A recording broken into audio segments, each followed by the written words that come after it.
coming up on breakfast, she's overcome her own diagnosis, which really suggested that she wasn't up for much. She's, boy, oh boy, she's proven them all wrong. A remarkable woman who is the author of The Woman Who Changed Her Brain, Barbara Arrowsmith-Young, is part of our ongoing series of interviews about dyslexia and learning disabilities. Next. Wasn't gonna do the two-step, then cowboy boogie. Grab a sweetheart and spin out with him. Do the hold down and get into it. Take it to the left now and dip with it. Don't throw down, take a sip with it down. Good to have you with us.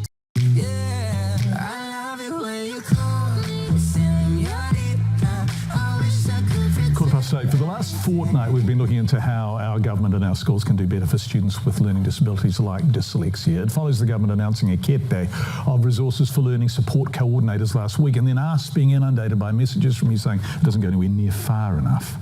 We're not giving up on the subject, and this morning, as part of a series of interviews that hopefully will inform additions to the kete, remember the Associate Minister asked us to do that. We're joined by Barbara Arrowsmith-Young, a Canadian woman who overcame what was diagnosed back then as a mental block and seen as a major impediment, who has since created a program for schools, including some here in New Zealand, that helps people retrain their brain and overcome learning disabilities with neuroplasticity. Her book, The Woman Who Changed Her Brain, truly is an illuminating read. Hold on, I'll hold it up. There it is.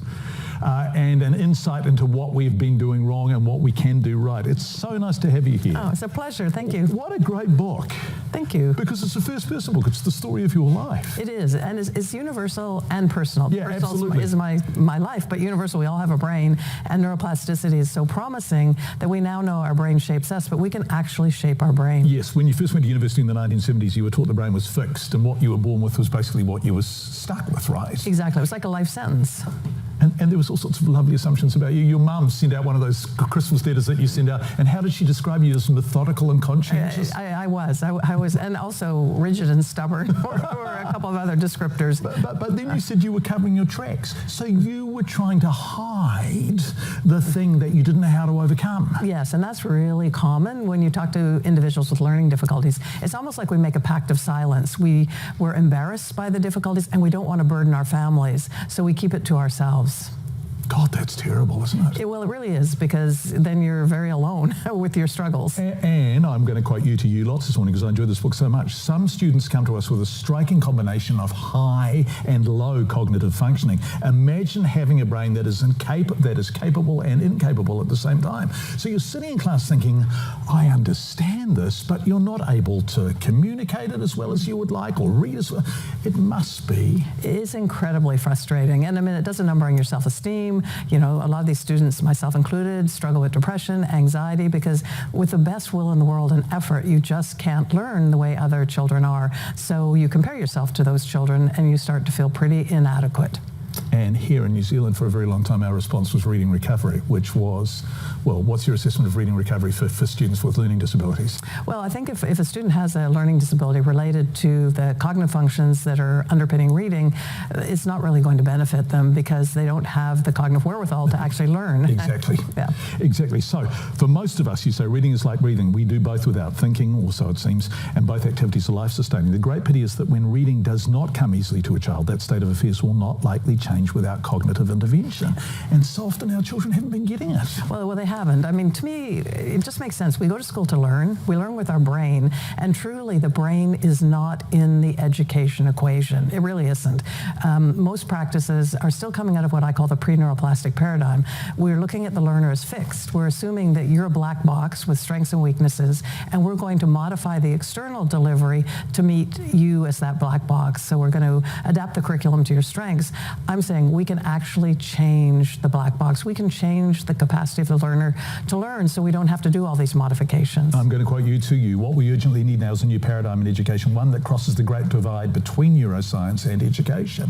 What? It just makes common sense. It just seems like common sense to me. Why is it so hard to persuade educational powers that be of that? Well, I think this work comes out of a very different discipline. I mean, they're kind of silos. So they're educators over here and they're neuroscientists over here. And there's not a lot of communication between the two fields.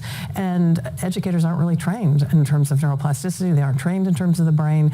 But all the educators that we work with that now have this program and understand it, love it. Like they never want to go back to the Arrowsmith program. The Arrowsmith program. They never want to go back to traditional teaching because most teachers get into the profession because they want to make a difference in children's lives. This allows them to do that. Can you explain to us what neuroplasticity is? Because I think some people will be hearing that for the first time. Okay, so it's simply put, it's the concept that our brain is not fixed, that with stimulation, we can actually change our brain physiologically and functionally. We can grow new neurons. We can increase the branches on the dendrites, which makes more synaptic connections, better neurotransmission. So we can change our brain to actually learn more efficiently. And you set out to do that yourself. God, you were singular, weren't you? You were stubborn and driven, and boy, oh boy. I was, but I didn't see a future for myself. And a lot of these individuals say they don't dare to dream. At a certain point, they stop dreaming because they don't see a future given their challenges. I figured nobody was going to ever want to hire me because it took me so long to process information and understand things.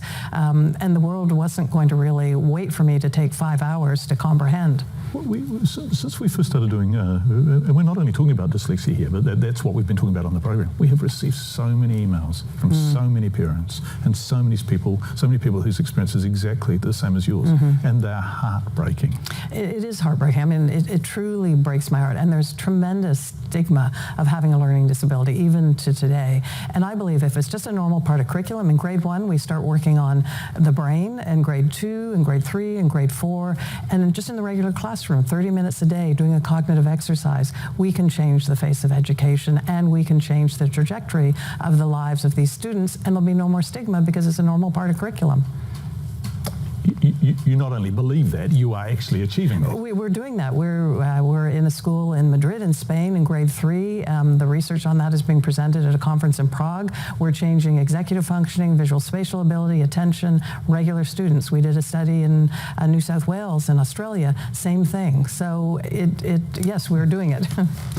The woman who changed her brain, Barbara Arrowsmith-Young, who was in the country doing a series of lectures, right? I am. Yeah. I can't recommend this book highly enough if you're interested in it. This is part of a series of interviews we're doing on dyslexia and the government's response to it and our educational system's response to it. I can't believe our luck that you were in the country in the middle of this series. My pleasure. Yeah, thank you so much for coming in. Very, very grateful. It's a fantastic read. Thank you. Can you change your brain as an adult as well? Yes, you can. Yeah. It's really promising. I've worked with people up into their 80s. Wow. Yes. Can I just read? At the age of 3, a toddler's brain is roughly the same size as an adult's brain, but with nearly twice as many synapses. That stopped me in my tracks, that sentence. Yes, yes. And then we lose a lot of those synapses. I mean, some of it is just a normal part of development, pruning, to make the brain more efficient. But some is, if we don't use them, we lose them. Yeah. Yeah. Yeah. You did with clock faces. That was an amazing thing. I did. I did. Yeah. Well, because it was to process relationships. It wasn't to tell time. Yeah. I was 26 and I couldn't tell time, but I was trying to force my brain to process relationships, and that's the breakthrough. And I met a student last night here in New Zealand, first student in New Zealand that mastered the 10-handed clocks. He was so proud. Just a little 11-year-old boy. And imagine processing 10 relationships simultaneously. The only 2 people that have looked at that exercise at that level, astrophysicist and a physicist who understood it. He's now got that brain. And he trained himself. He did, through the exercise. Wow. Yes. Thank you so much. Oh, my pleasure. Right, Jenny.